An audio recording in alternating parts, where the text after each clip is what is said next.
What's new at Charlie's? What's new at Charlie's? Still on Main. What's new at Charlie's? Tell me what's new at Charlie's? Still on Main.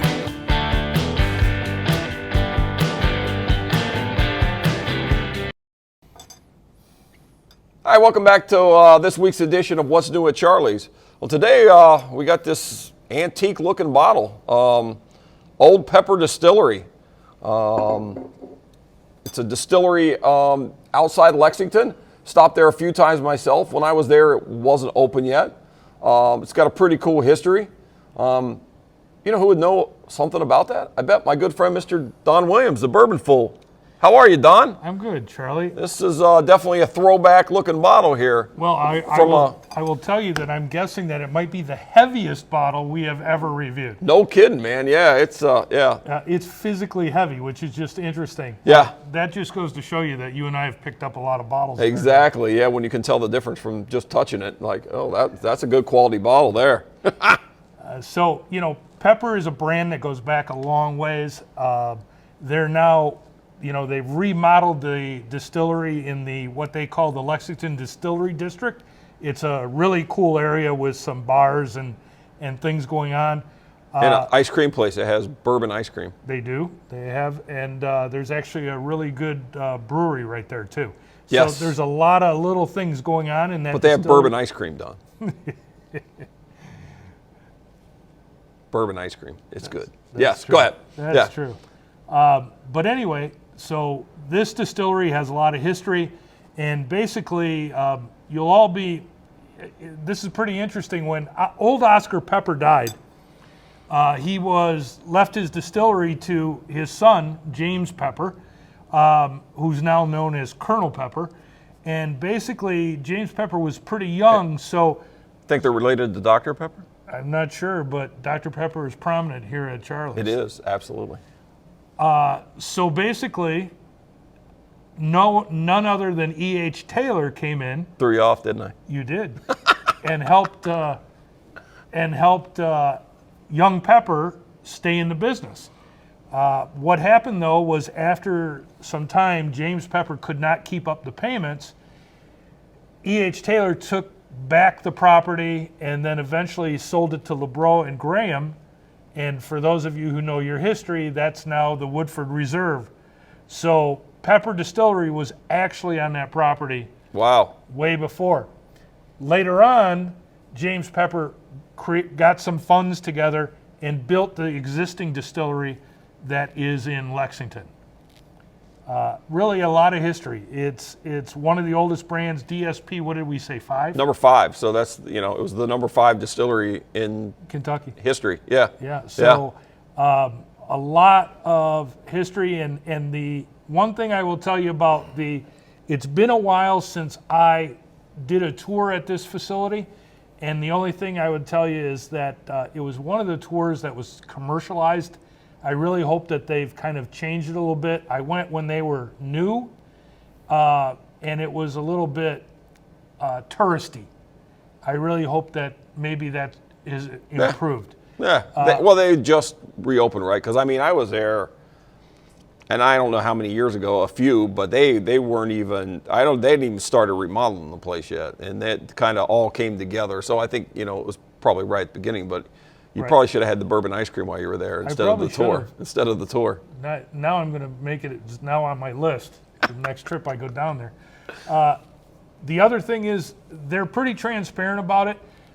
They source their whiskey from multiple places. They get this one happens to be from our good friends at MGP in Indiana. And the way you could tell where the source is right on the green tax label.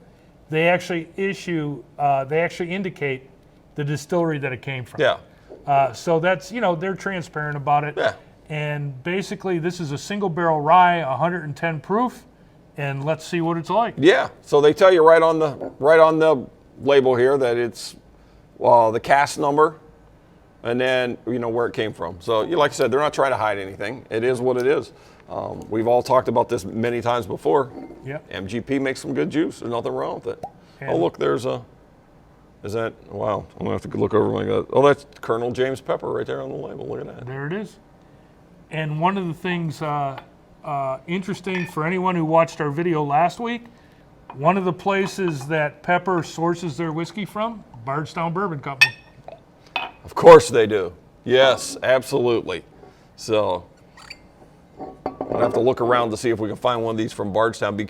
It'd be interesting to put them side by side, don't you think? It would. It would be very interesting. Yeah. So this one says it's 4 years old. Just throwing that out there.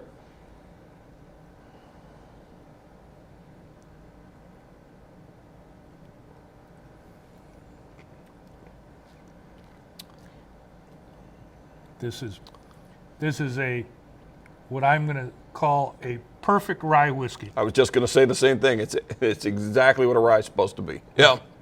Peppery. Very nice. The grains come through really well. Yeah.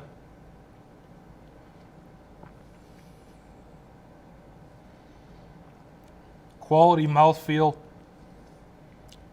Actually, it's a real good rye. It's a great rye. Yeah.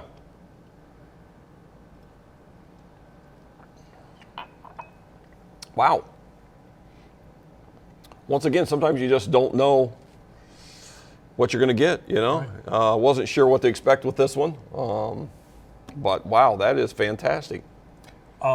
Some of the whiskeys produced by Pepper are called 1776. Yes, we have those here at Charlie's. We have a line of those. Yeah, bourbon or rye. Yeah. And the 1776 dates back to when the distillery actually went, the original recipes. So they'd be James Pepper's grandfather's recipes. So they date back to the Revolutionary War years. So there's a lot of history. And quite frankly, I'm really pleased with this. This is a good rye. That's a great rye. It's a great bottle. I wish I remembered the cost on it. I don't off the top of my head. I don't think it was overly expensive. It wasn't in the $100 range. It was somewhere reasonable. For a single barrel. Now, like I said, what would be interesting is to find one from one of the other distilleries and put them side by side and see if they all stack up. But I'm going to tell you, this one here from Indiana is fantastic. Yep. So now there's a goal. The goal is to find some different ones because they get it from Bardstown. They also have some distilled in Lexington. Yeah. So it'd be interesting to try them all the different varieties side by side. Sounds like a job for Raj. Yeah, very possibly.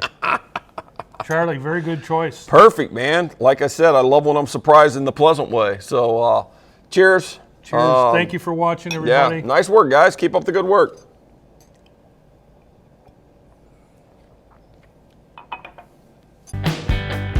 What's new at Charlie's? Still on Main. What's new at Charlie's? Tell me what's new at Charlie's? Still on